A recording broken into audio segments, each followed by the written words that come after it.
This is the moment that's commonly thought of as souring the fanbase on the Star Wars franchise. However, despite this uproarious backlash to The Last Jedi, this was not the nail in the coffin for the sequel trilogy's legacy. That would be the Rise of Skywalker. A compromised effort from the start, the production of the film, behind-the-scenes drama, and real-world tragedy caused the third installment of the sequel trilogy to stumble so hard that its creative failure has informed almost every decision Disney has made since. Somehow Palpatine returned.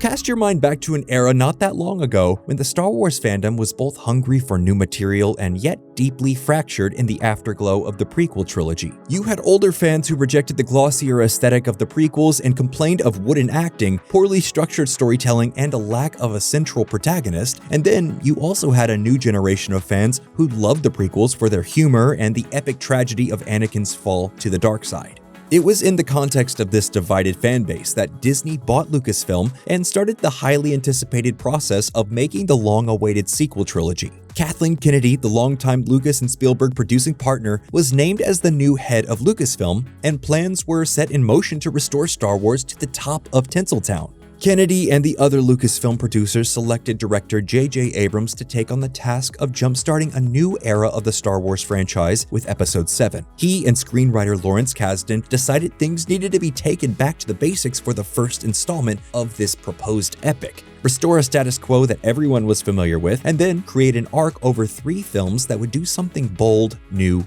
and exciting. I very purposely wanted to sort of revisit the old in order to start and tell the new. And that's largely what Force Awakens accomplished. Is the movie perfect? Frankly, no. It's a franchise soft reboot that has some basic character setup and some universe building that's sloppy. Where'd you get that? A good question. For another time.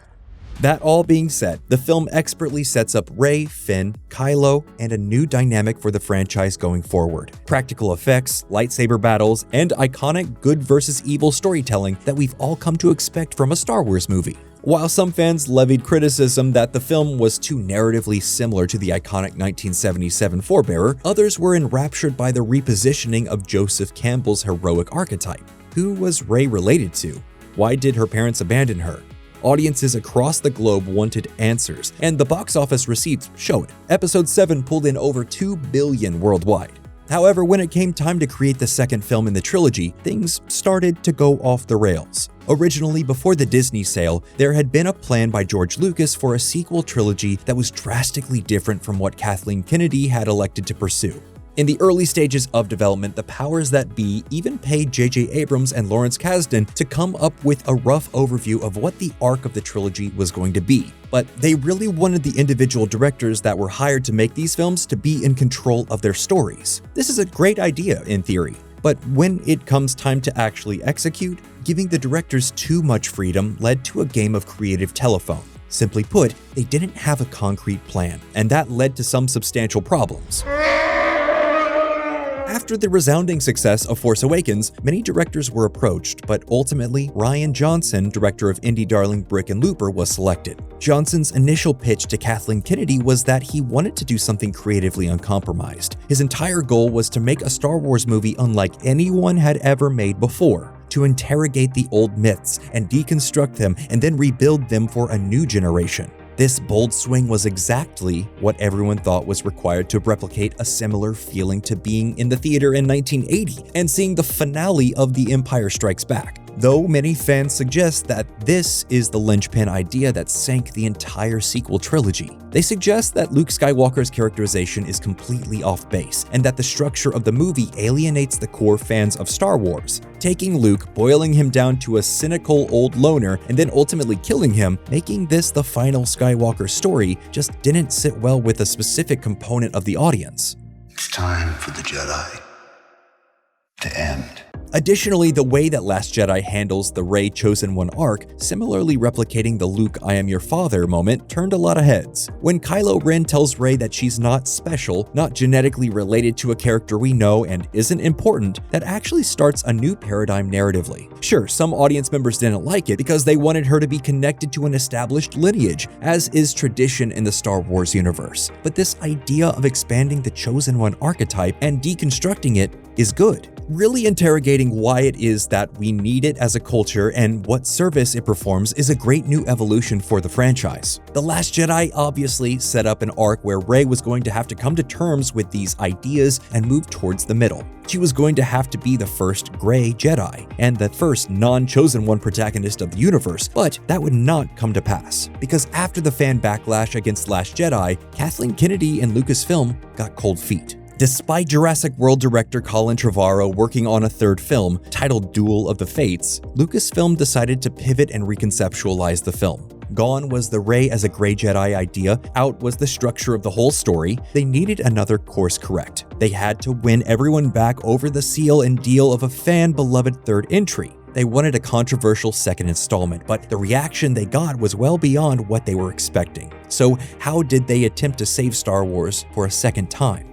Bring back J.J. Abrams. The goal for this movie, the job was to end not just this trilogy, but to end 9 films. Rise of Skywalker is a truly compromised product. Everything about the movie is backtracking on the progress that Last Jedi set up, and it's basically a film equivalent of someone saying, "Hey, I'm sorry I forgot your birthday." The film stops just short of fully bringing Luke back to life, but, does feature a hefty Force Ghost Luke pep talk. A Jedi's weapon deserves more respect. Episode 9 was dealing with real-world production hindrances, as well as trying to pull off the impossible feat of landing a satisfying ending, all on top of the tragic news that Carrie Fisher had passed away in between filming the second and third films. So, despite the third sequel being planned to initially be her spotlight vehicle, they had to pivot away from that as well. While they did use outtakes and deleted scenes with her from Force Awakens and Last Jedi to have her character in the movie, nothing about it felt grounded or genuine, which is why you get so much of the previously mentioned Force Ghost Luke and Dream Daddy Han Solo. You're just a memory. Your memory. Look, I didn't write this, don't blame me. The main issue with Rise of Skywalker isn't the production issues or the poor behind-the-scenes decisions or the complete fumbling of Finn's character. No, it's not even the preposterous idea that fans would be excited by a grand finale that features voice cameo team-ups from beloved characters from across the franchise. Are you kidding me? We're supposed to get excited about hearing Ewan McGregor and Samuel Jackson? Hearing them? It's not any of that.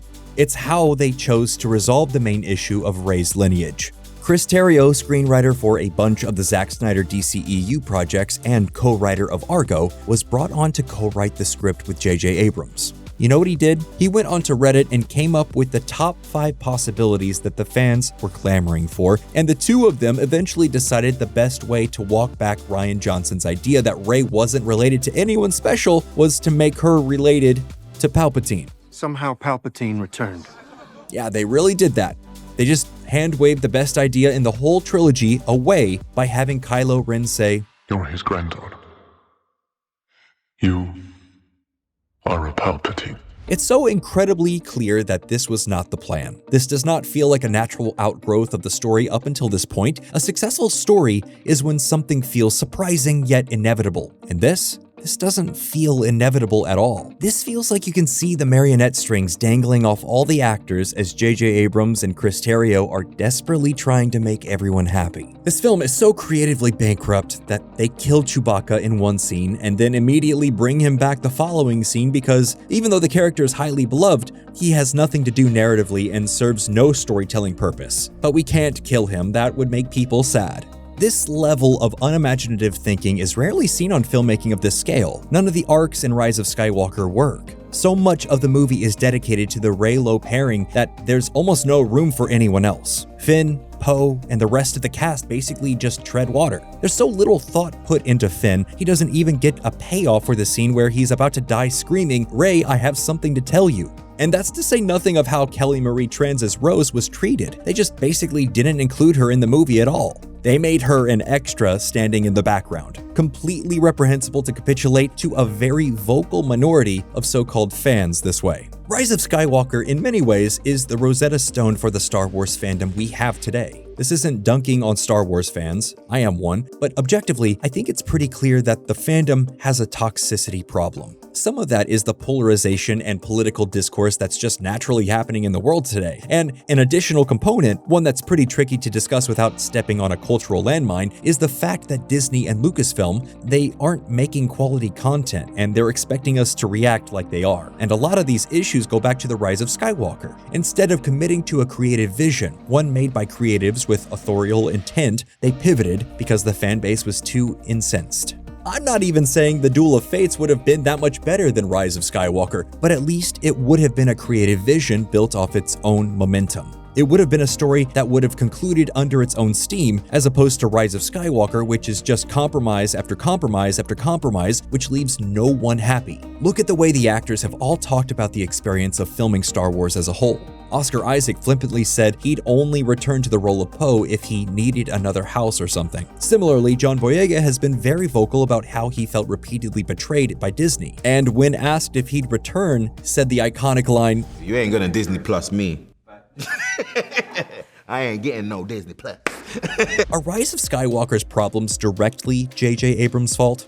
No. He was put in between a rock and a hard place and asked to perform a magic trick that was literally not going to make everyone happy. The confluence of Carrie Fisher's death, Lucasfilm feeling like they had to pivot away from the threads established by Last Jedi, and just the normal difficulty of tying up a trilogy, it's a miracle the film even remotely works. But you can see how the fallout from this project has impacted him, both as a person and as a director. Since Rise of Skywalker, Abrams has mostly stayed quiet behind the scenes. He's been producing mostly forgettable projects, but hasn't directed a major motion picture since. Abrams' quote about revisiting the old before starting to tell the new is actually a pretty smart way to re-jumpstart a fanbase. The only problem is that when the new actually was told, the people in positions of power got nervous, backed out, and desperately tried to claw back to something more familiar. Only problem being, the past is dead. We can't revisit it. It died to give birth to the present, and a denial of that is what killed Star Wars. And well, that's all we have for this episode, but what do you think? Should we make more Star Wars content? Let us know in the comments below. Maybe a complete timeline of the troubles behind the scenes on the Star Wars Christmas special? As always, please like, comment, and subscribe for more videos just like this.